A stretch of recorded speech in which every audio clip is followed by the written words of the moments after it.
Welcome back to another episode of Man vs. Marriage Podcast. I am your host, America's most handsome Alabama fan. I can't admit that. I can't even stand on that for a second. Anyway, I'm a big Alabama fan. Quincy Moran, along with Coach Rita, Enos, and Ashley in here mixing the ones and twos, producing things like you would not believe. She's getting it done. And second episode with my lovely wife, Jeannie Moran, in the podcast studio. And you know, we as it has evolved, this podcast, you know, we're on episode 7 now. Each one we're talking about recapping. And the last discussion, try not to winch or swerve off the road, you know, or wince or swerve off the road. It was about vulnerability.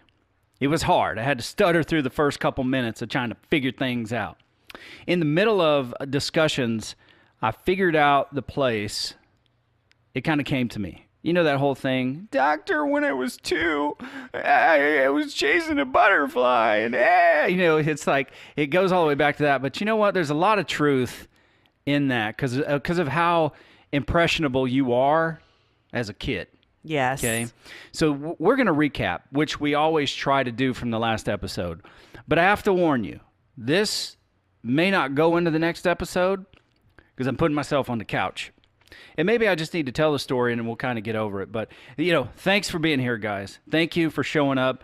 Hopefully you got all the way. Hopefully you even listen. When you see a podcast that says vulnerability, you're like, oh, hey, I'm not listening to that one. I'm going to skip over that and go to the next one. So maybe we should have just named it something different, you know, like how to make $1 million and then kind of suck you in to listen. And it's like, but being vulnerable, though, I've never had $1 million, but as far as the intimacy in my relationship, what you girls are just laughing about something. This is a good one. Okay. And I'll put it out there. Okay. So we'll change vulnerability. We won't use that, and we'll just change it on how to get laid.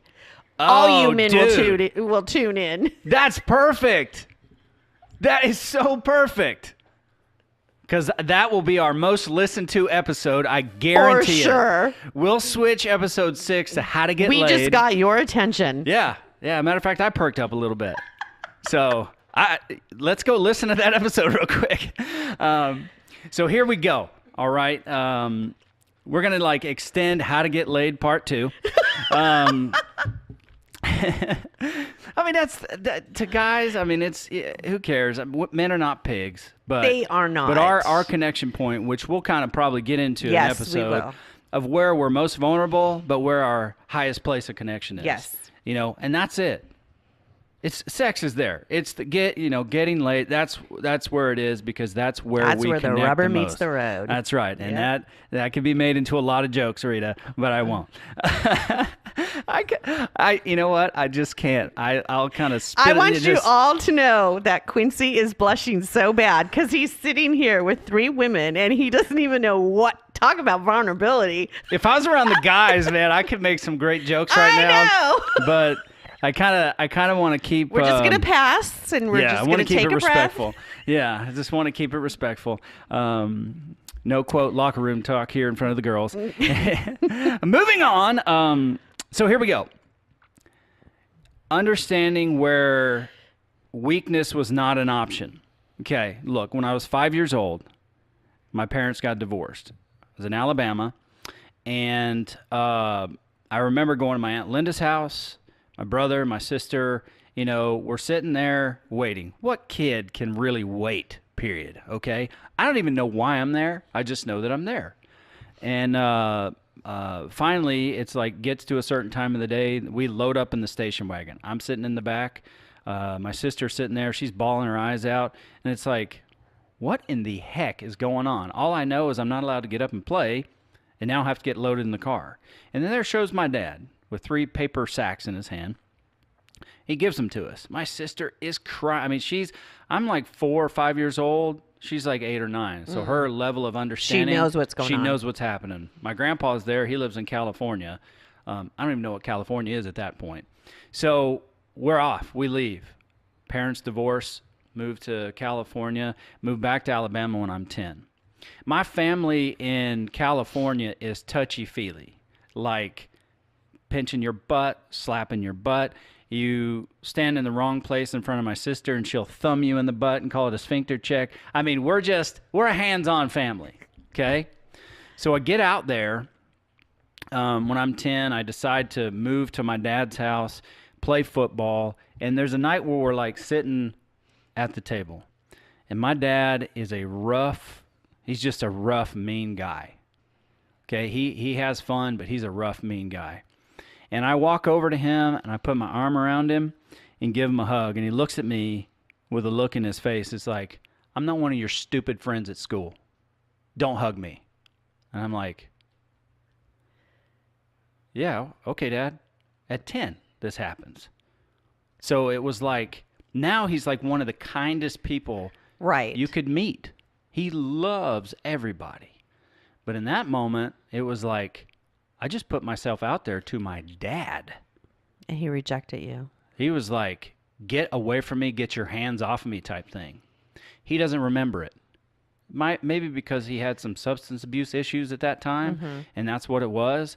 But that was like one of the moments, probably the most substantial moment I can think of that shut me down and say, I can't be weak anymore. I can't do it at 10. So I kind of set the game up from there. Exactly. So it's crazy how we're just talking in between episodes and this comes up and it's like, oh, identifier. Here's where it is. So it looks like in my life, I define vulnerability as a place that I would not let anybody into because I couldn't take another look like that. I couldn't put myself out there like that because of how my dad rejected my tale so quick. I mean, he was the one that would have me practice sports. He, got me involved in those things. He was coaching me in those things up until a certain point, but he was definitely the one that shut it all down for me. Did he do it on purpose? I'm sure he didn't. No, yeah. He had horrible back problems. He had other issues. You don't know about that when you're 10, but I do know. I can identify that now as a spot where I said, vulnerability is weakness, and I ain't going there anymore. So you can forget it. That's why I always said, yeah, I'm always going to be okay. So don't ask me that again. So there it is. Have fun with that. It's out there. And How to Get Laid Part 2. I hope you enjoyed that episode, and we'll be back after this. Okay. Is this vodka or is this water? Because that was a good one, Jeannie. That is so funny. But there's so much truth to that. Like if men could get it in their head what vulnerability leads to, they would just be open all the time, in the sense that that there is a trust and that has been created between the two of you. It's not like, I'm just doing this because this is what I want afterwards. It's I mean, the motive of it is pure. The motive, that's I got to jump in and say, look, manipulation can't be a part of this process. Not at all. It can't. We can't fake vulnerability to get laid is what I'm trying to say. Yeah. So, you got to test the waters. You got to test the waters where it's at. You have to find that place of where you can start to share. Maybe you'll have a freaking aha moment like I did and say, because I'm thinking, where the heck did I think vulnerability was a weakness? Aside from, having to try to be a man's man. Right. And not show weakness, but how do I identify it that way? And it was all like, whoa. In the moment, it's like, that totally shut me down. And you think you were 10 and your mind hasn't developed yet to be able to take that information that's being given to you in order to think an adult way. Like, my dad really didn't mean it, or you're a child and you don't know how to process that information that is being shown to you. So you're processing these emotions and these feelings based on a 10-year-old kid. It's like, what does a 10-year-old kid do with, what do I do with rejection? It's not like that's what you're thinking in your head. What you're thinking is, I have to protect myself, because if I put myself out there, this is the response that I'm going to get from people. Yeah, and the hard thing is that like being a kid with divorced parents. Mm-hmm. The tough thing is we went and lived with my mom, so my mom was always the resident bad guy. Right. And the fantasy of, this is my dad, he's a great dad. There's nothing he can do wrong. So I put him on this huge pedestal because he wasn't around. Mm-hmm. It's like my mom is the one who's around. He's not around, but he gets the pedestal. And then to have your hero, this person that you've built up in your mind of who he's supposed to be, after sharing supper together and things, it's like, oh, I love my dad. Get off me. It's like, holy crap. Mm-hmm. The look in his eyes was like, why am I going to touch you again? Now it's like we hug each other, kiss on the cheek, love you, buddy, that type of stuff. But man, did that affect me in such a way that I, at 40, so 30 years later, is just figuring out that's what shaped me as a person in vulnerability. Right. And to where I would give Jeannie that same look. She's putting her arm around my neck saying, I love you. Are you okay? And I'm saying, you get off of me and don't ever ask me that again, because I'm always going to be okay. Mm-hmm. I don't need pity. Get off me. Holy cow. Ooh, that is just, that's You are crazy. your father's son. I am. Yep. And we only do what we've been taught. Yeah. Honey, I'm sorry. I know I apologized about that before, but I'm just standing here thinking of how long I kind of kept you at bay. Because vulnerability was like... Who wants to do that? Yeah, like a no-go. Right. Yeah. I'm getting choked up. Take over. Yep. So what do you guys want to do? You want to go into a next episode? You want to call this good?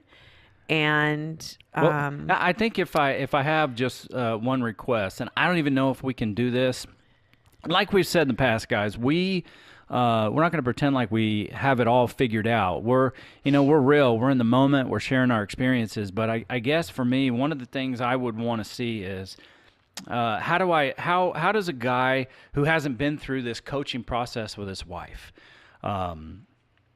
how does he test those waters of vulnerability to kind of put himself out there? Because, what my suggestion was, hey, let's request the guys, if for nothing else, have them go and listen to episode 6. Mm-hmm. Have them request their wife to go listen to episode 6. And that way the wife can kind of get an idea. Maybe you guys are already a safe place, but the guy just doesn't have that level of trust yet. Right. So how do we test the waters? What does that look like for a guy to be able to just put himself out there? I guess I'd have to answer that, but I'd like a little coaching from you. Some perspective. I see where you're coming from. Sometimes it depends on the individual's personality. If you're more reserved and you're a little bit cautious, then obviously you're going to proceed that way. If you're one who is daring and very open and, very boisterous and, you're going to be true to yourself. And even in the vulnerability, it's like, how do I go about this? Slowly. I would probably most likely guess cautiously. Mm-hmm. You're going to fill the waters. You definitely, you don't do it in a moment. I'm going to be vulnerable when you guys had just had like a major fight. Like, you know what I mean? You're going to really pick when the timing, you will know the timing is right. Because it's not an easy thing if this is the first time that you're choosing, I'm going to be vulnerable. Like, I'm going to put myself out there. I'm going to let her know what's going on with me. And I think it's just really knowing for sure what it is that you want to express. Yeah. And you might be quiet for a couple days because you might be thinking things through of how it is that you're going to go about doing this.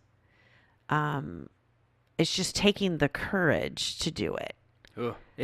I got to tell you, and like Jeannie said in the last episode, even after all the coaching that we had a couple of days here recently where there were some hard talks that had to go on, and I had to be vulnerable myself to put out there to say, this is how I'm feeling. I'm feeling this about this situation. I don't necessarily believe this about you, but here's how I feel about it.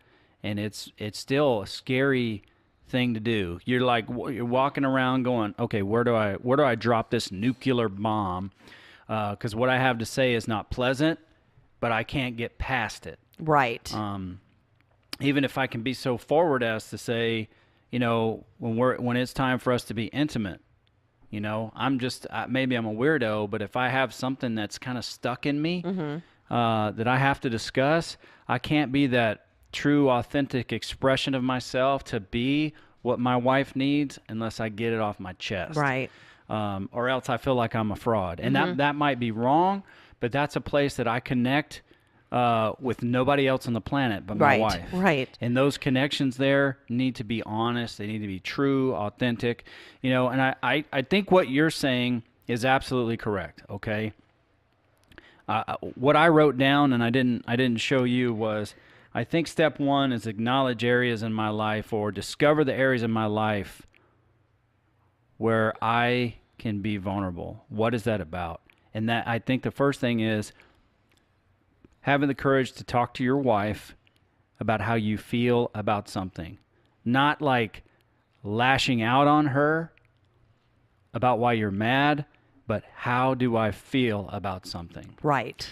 And then hopefully we can have Jeannie talk again before this episode's over, because one thing that she said that was so true is we got to learn as guys how to be a safe place for our wife to be vulnerable in front of us. Right. Even though women are emotional all the time, or a lot of the time, or most of the time, or almost every time, or however it goes. Just because we're emotional doesn't mean we're vulnerable. That's true. See that? Yes, that's true. So how can I be safe for when my wife is vulnerable for me? So she feels comfortable to share something with me and I don't use it against her in a fight. Right. I don't use it against her because I want to punish her for the way she made me feel. So putting Jeannie on the spot here to have her talk about a woman's perspective of a husband being vulnerable may help you guys understand what you need to be for her first, and then you can explain to her what you need, maybe. And I'll surrender my microphone for you, so maybe you and Rita can dialogue a little bit. Okay. If you like, honey. Come on over here. Well, I guess I'm going to be put on the spot for the answering the question of how to get laid, since this seems to be. I'm listening. Yeah. We all know if your wife's pissed at you, you're not getting anything. It's common sense, and Quincy knows by my body language. He knows by how I'm rushing through doing things. He knows by how short I am or how my tone of voice is. And it may not be him that I'm mad at. It's just I'm dealing with something. This is not your time to approach me. But to get me to open up about that, right. He's learned, for me, it's for him to come up behind me and hold me for a second, just to ground me and remind me that there's something else going on. It's not just my chaos. It doesn't work that way for him. Right. But he does respond more to, you look kind of tense. Are we okay? Are you okay? He hates that question. So I've had to switch the verbiage and is there something I need to know about? Did something happen at work today? Just trying to kind of draw him out. If I can give him the opportunity to see that I'm actually interested, I know something's off. I know you. Out of everybody in this world, I know you. Right. So you're off. What's happening? For him and I to connect intimately, it's one thing to go home and have sex with your wife. Yeah, okay, your need was met. Your physical aspect of everything is met. But if you haven't connected on the other side of things, Right. if I don't feel like you and I are on the same page, that's all it is. So he and I have learned, that's why when we're in those situations and something's eating at him, he's come to the place where I have to let this out. We have to figure it out, because he knows it's just going through the motions if we don't. Right. And that's kind of being vulnerable in itself, just because, it's not a topic we openly talk about. Right. But he's had to learn, in my house, emotions are a weakness for the women. We don't tell you, we don't cry. If my dad was very heavy-handed, very strong personality. He's not anymore, but he was at the time. I learned at the age of 5, don't piss him off. So when things would happen and my sister would cry or my mom would cry, my dad would become the aggressor. He was winning.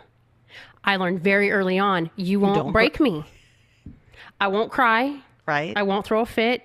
If I got upset, I was more prone to being the aggressor. I would hurt myself or I would hurt something else. So coming into a relationship with somebody who's in the same position of we don't show emotion took a roller coaster. When you add 8 kids to the middle of that, Right. it's even harder. But what we've learned over the years was I have certain triggers that he can pull me straight out of what's going on, and I'm willing to talk. He has the same thing. It's learning, I guess it's learning to know when it's okay for him to approach or how to approach. If he could just come and hold me for a second, I know he's giving me the open for when I'm ready, I'm here. Right. And that's all it is. It's just a simple open door. He doesn't have to say anything. I have to be willing to give him the same thing. I can see something's off. Just let me know. Right. But you can't push and you can't be a jerk about it. And I'm very sarcastic all the time. So it's learning how to do that without making him feel bad about something. Because sometimes they'll say something and I'll be honest, I laugh. I don't mean to, but it just kind of comes out that way. I didn't expect you to say that. That wasn't where I thought the conversation was going, and having to kind of backtrack. But you learn. You kind of have to learn. Right. But if we don't have that, what's the word? If I don't know that I can trust him when I'm completely naked and at his disposal, so to say, to do whatever he needs, if I can't trust him with my emotions and with how I'm feeling, Good point. to be that, for lack of a better word, naked, he's not getting anything out of me. I'm just a body that's there to service. Right. In a marriage, you don't want service. Right. You want connection. And if you want her to give you what you need, I promise you, the minute she knows you're giving me something that nobody else has, if he's telling me that he's worried about something or he's hurt, like I was telling you earlier, if he tells me I need you, the whole world stops. That's a completely different position, because now I know I'm the most important thing, because he's not calling you, he's not calling his parents, he's not Right. going to a friend. I need you, which means now I have to be a completely safe place. I have to sit and listen, whatever it is. Right. And I think that's where we're all kind of figuring things out. I just have to say, for me, and listening to both of you speak as being your coach and walking this journey with the marriage that we have walked together, the three of us. I just want to say I'm so proud of both of you, that just listening to you guys, like where you were and what you've become is leaps and bounds, and my heart just rejoices, because there really is hope. Like when you really apply these things, it really does work. It's not just lip service that is being said. These are really practical things. And I love what you said, Jeannie, that it's learning. It really is learning each other. It's really trusting each other. It's really being able to, like I always say, Bill and I are very content being together and not having to say anything. Bill and I have come to a place that he doesn't even have to say anything to me. I could see it in his eyes and I know what he's thinking. It's that you come to that place where you are so connected, not only intimately, but spiritually, emotionally. Every part of your being is connected, that you know each other so well that it's a look, it's a touch, it's a word, and you draw off of that. And instead of it pulling you apart, it brings you together. So you guys have worked through this to know each other, to give each other those keywords or buzzwords is what Quincy calls it. It's buzzwords that you've learned that about each other. So I'm just like overjoyed at just seeing you and how you guys have grown and just developed in your marriage, because honestly, it's your kids that are going to be the byproduct of what you guys decided to invest in, and investing in yourself. You have given your kids the example for when they go into relationships. This is how it's supposed to be. So I just want to say kudos to you guys. I'm glad you could join us, Jeannie. It's really been very helpful, insightful. Give us a whole lot more to talk about. So, something I mentioned in the last episode as we wrap this up, just get the playbook on your wife. Give your wife the playbook on you. Yes. Don't think because you've been married or you've been together for 6 months, a year, 20 years, that your silent expectations are going to be met. Just get the playbook. Just freely give the playbook to your spouse. If she likes to be kissed a certain way, just go straight for the chocolate syrup. Yep. Just kiss her how she wants to be kissed. If she has a need emotionally and needs you to approach her in a certain way so she feels safe, just do it. Don't use it against her. And you might hear, well, you're only holding me because you said that's what I want. You say, exactly. That's the point. The point is, I want to give you what you want and what you need. And I want that reciprocated to me. Right. And you're the one person that I have chosen within my life to share this with. So just, I think this episode turned out great. How to Get Laid Part 2 worked out really well. And I'm interested in doing more of these episodes. Oh, my gosh. Well, guys, we hope you enjoyed today's episode. And like we talked about, maybe ask your wife. I mean, don't bug her too much, but maybe ask her to go back and listen to episode 6 and 7 and see if you guys can start a conversation with one another about this particular topic. And if you would like, we're asking, reach out to us, ManvsMarriagePodcast@gmail.com. So that's ManvsMarriagePodcast@gmail.com. Join our Facebook group. Tell your friends, tell your citizens, Romans, countrymen, all about Man versus Marriage Podcast for our Facebook group. That's Man vs Marriage Podcast. Hit us on our Twitter handle, MVSM Podcast. Go check it out. So for Ashley, for Coach Rita, I am Quincy Moran. This is the Man vs Marriage Podcast, and we be out.